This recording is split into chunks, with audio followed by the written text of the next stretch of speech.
হালকা, তোর জন্য মাইয়া দেখেছি, শিগগিরই ছুটি নিয়ে বাড়ি আয়। স্যার, আমার বিয়ে ঠিক হয়ে গেছে, আমার 1 মাসের ছুটি লাগবে। কি বলছো হাল্ক? বিয়ের জন্য মাত্র 1 মাস? আমি তোমাকে পুরো 2 মাস দিলাম, যাও এনজয় করো। আরে ওস্তাদ, 2 মাসের ছুটি পেয়েছি, এবার ধুমধাম করে বিয়ে হবে। রাস্তা ছাড়ো সবাই, আর্মি হাল্ক বাড়ি আসছে।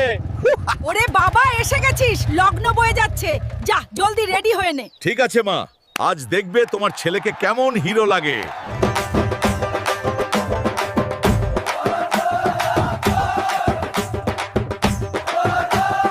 হালকা ভাই থামুন, হেডকোয়ার্টার থেকে ইমার্জেন্সি ফোন এসছে। হ্যালো হালকা ভাই, শিগগিরই আসুন, বর্ডার পরিস্থিতি খুব খারাপ, আমরা আর পারছি না।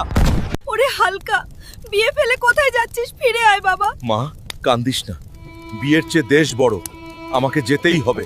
বন্ধুগণ, বিয়ে পরে হবে, আগে বর্ডার বাঁচানো মেন কাজ। তোমরা যদি সত্যি দেশভক্ত হয়ে থাকো, লাইক করে সাপোর্ট করো, বাকিটা আমি দেখছি। জয় হিন্দ।